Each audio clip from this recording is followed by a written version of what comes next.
It is time to change the way we think. Farmers are not the cause of Africa's poverty. They are a potential solution. They are key to creating the future envisioned by the SDGs. Ghanaian diplomat and former Secretary General of the United Nations, Kofi Annan, aptly captures the critical place of farmers in the development that African countries like Nigeria desperately need. Many agree that some of the economic and development challenges Nigeria is grappling with today arise from the failure to recognize the place of crop production in a country populated mostly by farmers and endowed with tremendous natural resources to support agriculture. For over 4 decades, agriculture stopped being the focal point of Nigeria's economy. Yet, it remained crucial to the country's survival, guaranteeing food security for majority of the population and providing jobs for almost 70% of the workforce, as well as raw materials to support whatever was left of industries. Today, the dwindling value of oil is forcing a paradigm shift and a realization that farmers are a potential solution to the current economic challenges. But the gaps created by decades of neglect are now staring the country in the face.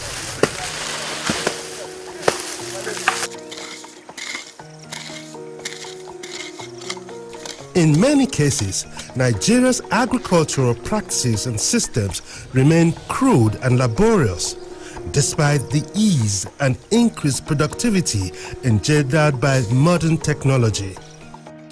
These are gaps that non-governmental organizations like Partnership for Development in the Niger Delta (PIND) are looking to fill.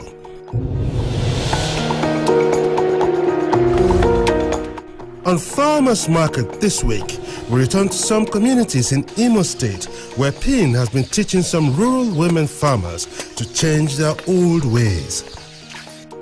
Farmers Market, a program that promotes Nigeria's agricultural prowess, identifies the challenges besetting the sector and advocates policies and programs that will help grow Nigeria's agro-economy. Agriculture can only be sustainable if the farmer makes a profit. On Farmers Market, we know this. That's why we go the distance through rough, plain, and wet terrain to cover stories about Nigeria's agricultural resurgence. The issues may be small or big, unique to individual farmers or general. We cover them all because they come together to form the bigger picture. We listen to the farmers, understand their needs. Accessing fertilizer is one of the challenges. We experience their toils, celebrate their successes. This is exactly the young market, the biggest in Nigeria. We seek information necessary to help them make a profit. Farmers Market, growing Nigeria's agro-economy. Showing every Tuesday at 5:30 p.m. and Thursdays at 9:30 a.m. on AIT.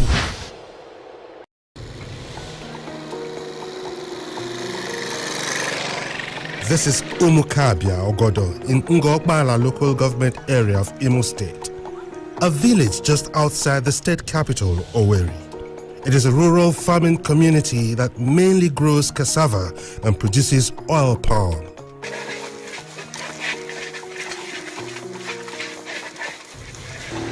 It's a common sight to see the rural dwellers preparing ground and fermented cassava paste into the most popular edible form, gari, a staple in almost every part of Nigeria and West Africa.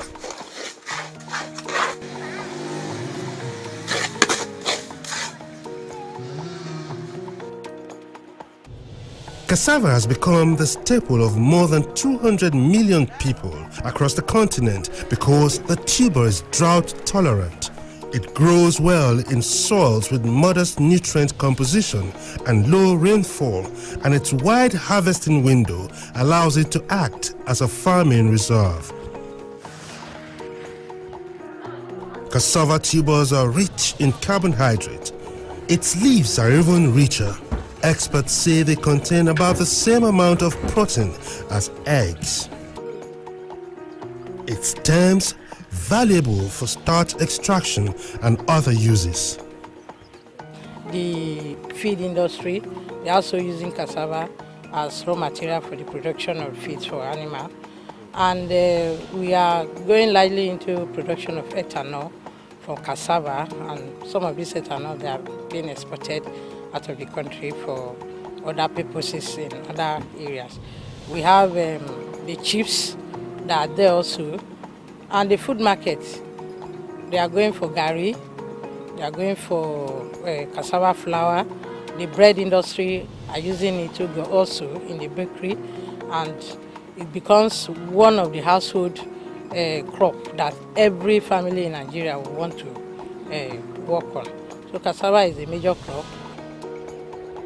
Cassava production worldwide has increased by 30% to approximately 225 million metric tons over the past decade and a half, with Africa producing over 54% of total output.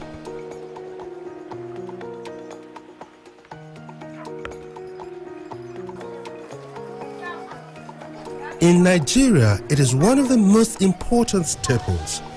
This probably explains why more cassava is produced here than in any other country in the world, about 60 million metric tons, according to the 2014 figures of the Food and Agricultural Organization, and it is mostly produced by women.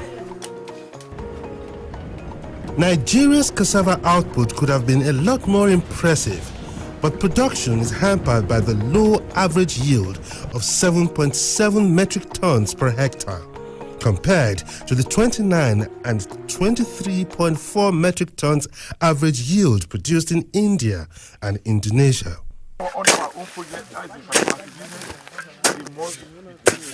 There are many factors responsible for Nigeria's poor cassava yield.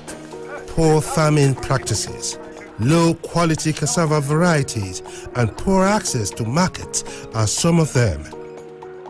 Nigeria's current economic difficulties have made it imperative to tackle these problems and ramp up production of cassava with the help of several non-governmental organizations like PIN, and the efforts are beginning to yield positive results.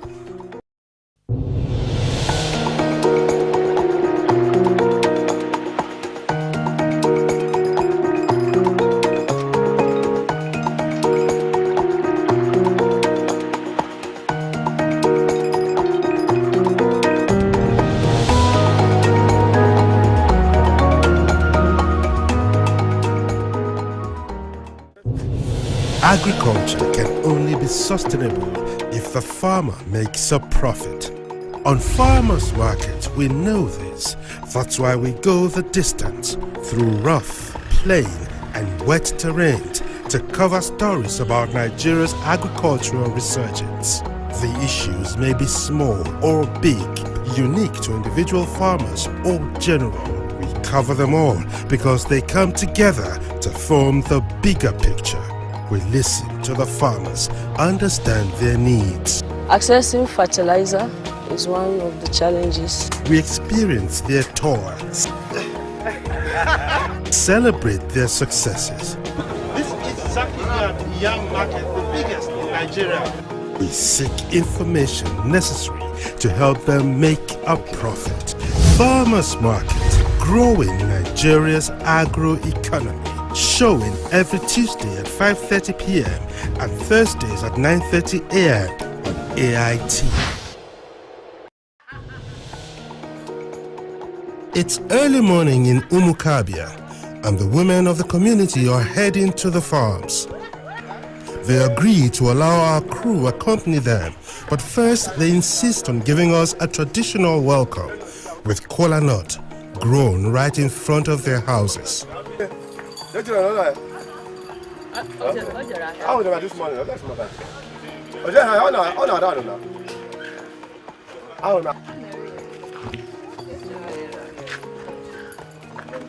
Gentlemen, welcome. You are welcome to my house. Cola don't speak English. It doesn't speak Nicola. Are you recording? Very good. Cola represented Cola before Igbo. I would have said it in Igbo. This is Cola.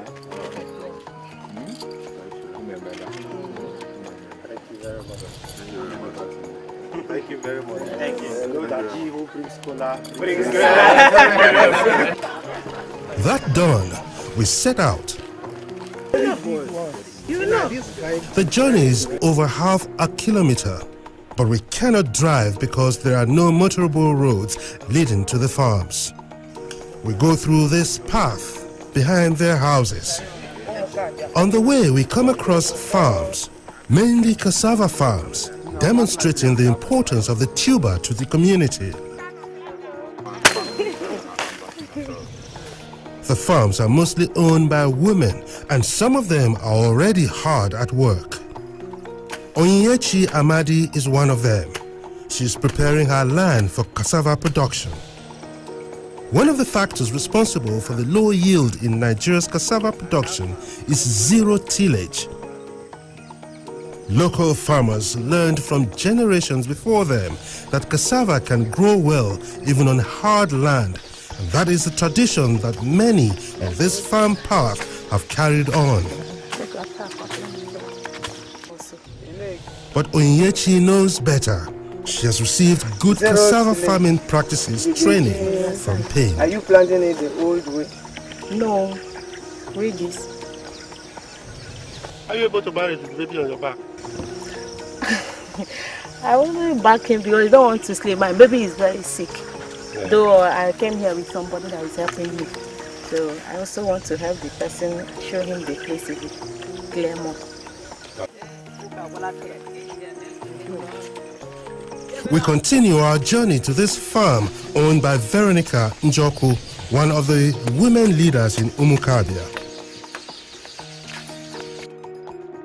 It's small but different from all the other cassava farms we have seen along the way.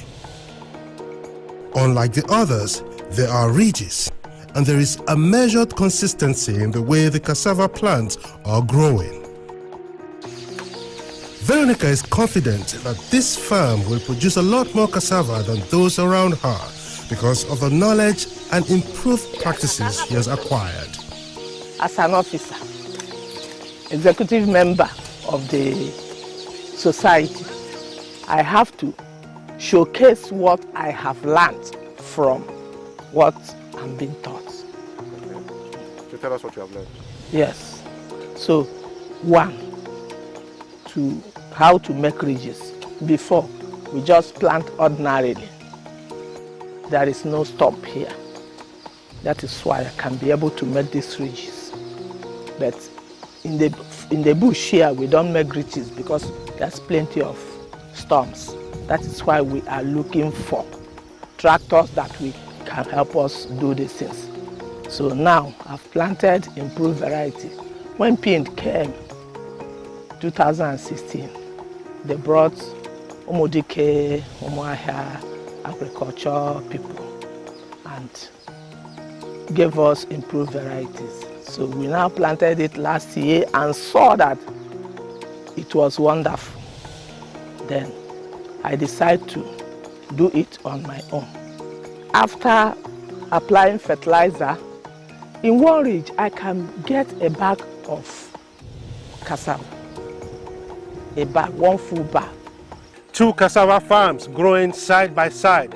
This one planted with the old method, while this one here has ridges, which is the latest method for growing cassava. Now, I'm told that the old method will give you about 7 tons per hectare in harvest. But here, you'll be able to get at least 20 tons per hectare. Farmers, they still use cutlass, they use their hoe, and there is a limit to what they can do. Now, cassava is a deep-rooted crop. So you need the depth of penetration needs to be the soil needs to be loosened, the depth of penetration for the tuber. So if you want it to expand, the soil has to be loosened to the bottom. But what you do is just use their hole and do the surface and even bury the tuber. which affects the growth and affects the way the tuber grows in the soil. So there is no room for it to expand. There are different orientation for different climates and different environments. So if, for instance, you just bury, you realize that you have your tubers, instead of going deep down and expanding, you're just getting just stems. They are growing up, and all you are getting is stems. And when you uproot and you harvest at the end of the day, what you are getting is very small, because you have used the orientation is favoring stem production instead of root production. So there is a different orientation with which you plant. There is a spacing that is required for you when you plant. So if you don't follow all this process, you realize that at the end of the day, what you are making is far less than what you should get optimally. Another of the women leaders in Umukabia community, Comfort Chidieke, a retired primary health care worker. Even as a worker, Comfort always maintained a farm, giving her something to fall back on when she retired. That is the best alternative. I was farming, I was so much interested in farming. And if any woman is married to Umukabia and you are lazy about farming, you may not even live happily with them, because it's a common practice there, and you get interested. The women of Umukabia may have learned the best practices in cassava production, but they are still set back by various challenges, biggest of which is land. Our challenges, one, to acquire land. We cannot acquire as many as we feel we can, because here our husband measure it bamboo to bamboo, and if you are buying, you will buy like that. Maybe after buying this person's own, the other person cannot be able to sell her own. So that is how they give us the land bamboo to bamboo. You said your husband mentioned measure it for you. Yes, they measure. That you cannot go and get land yourself.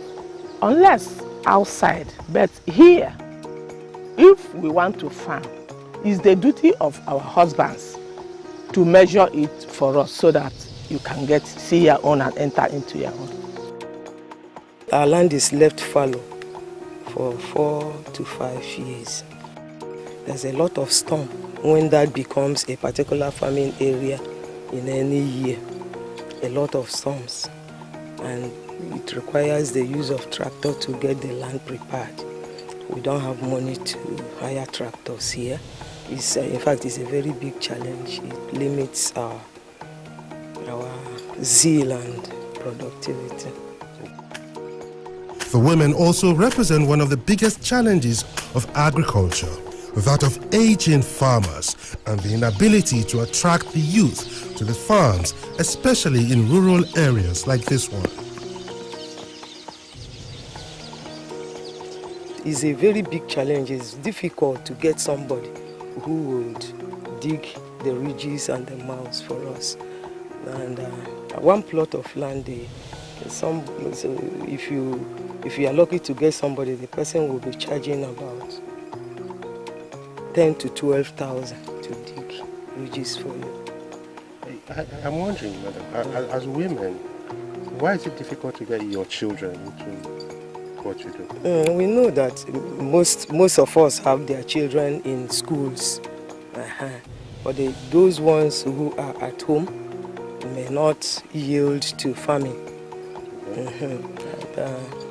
In fact, people are more, the young ones are more interested in things that will give them money on the spot. As demonstrated by our trek to the farms, the lack of roads is another major problem, considering the sheer weight of cassava tubers when harvested. We use our wheelbarrow. You can hardly see any woman here who hasn't got a wheelbarrow. And if anybody happens to not to have one, the person will go to borrow. And yes, on a day, somebody can harvest cassava in the bush and leave it there for 2 days, just because you have not gotten a wheelbarrow to convey it out. For the women, bicycles are the most popular means of transportation, but there's so much that it can carry.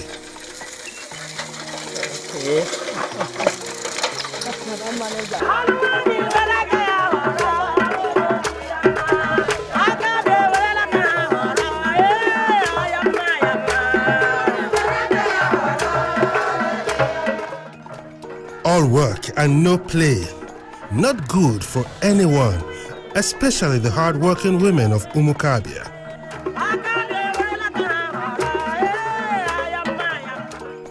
It's International Women's Day, and the women led by Comfort and Veronica have come to celebrate.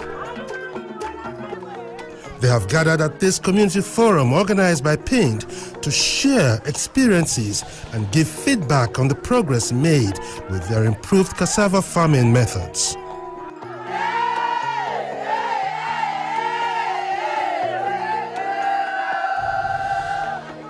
Zero tillage was the only generally practiced method of cultivation.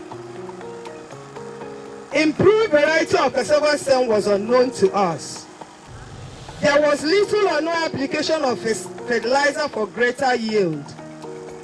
The cost of labor was comparatively high. Little or no money accrued to our harvest because the yield was low.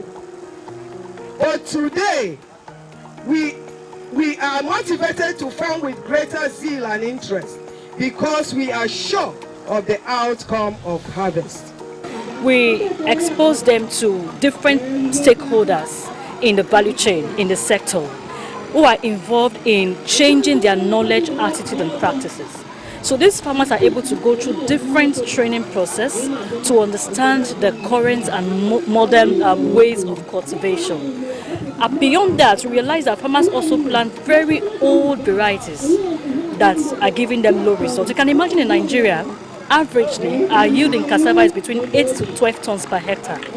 Whereas in other countries, and even the research institutes will tell you, it's possible to get up to 40 tons per hectare. So what then is the gap? It's about knowledge. It's about what we know and how we are applying what we know. So we had to expose these farmers to improved varieties. We linked them to the research institutes, the ADPs, the service providers who can actually make them to assess these varieties. And we took it a step further by having demonstration farms at these communities, because we believe that farmers learn from what they see. So from all these, farmers were able to learn practically hands-on demonstration from land preparation to harvest. And these improved varieties, different varieties were used on the demonstration farms. So beyond that demonstration farms, farmers are now able to assess these varieties, multiply it in their farms, and now they are getting better yields. They have also come to talk about the challenges they face in the bid to ramp up cassava production. Our economic advantage is limited by the absence of cassava processing plant for the processing of cassava into various products, which is of great economic value and of course beneficial to women. Let me add here also that gari, which is our most common end product of cassava in this community, is still being prepared in a local archaic method. PIND has gone a long way in building the capacity of the women to ramp up cassava production. But without good marketing strategies and policies, increased production may just amount to wasted efforts. There are times where farmers produce and they don't have enough to, they're not able to sell everything. So if there are policies around market, especially in the industrial market, to be able to expand their, uptake of those products, that will go a long way to help cultivation for farmers to really improve on their production. And then again, the government, in terms of their policies, can also help in making these facilities available. We are not asking that you buy and just dump at these farmers, because if you do that, if you come back in 3-4 years, they may not be able to adopt it. But let's look at for support markets. Let's look at for who are the tractor operators, who are those who are in the business of making tractors available. What schemes are available that they can actually key into, then they know they are in business. So with this kind of people, you are sure that in the next 10, 20 years, it's sustainable. They are in business, they have an incentive, they have the value proposition, and they are able to run with it. And if these people are there in strategic locations, you see farmers, they know who to go to, they know where to go if they need these facilities. Farmers can pay for services if they see the value in it. So I'm not supporting that we should just throw things at them because it's not sustainable, but let's work with the support market, with the market system, to be sure that there is an incentive for the right people to actually assess this, key into these schemes, assess these facilities, and make it work. That's Farmers Market for this week.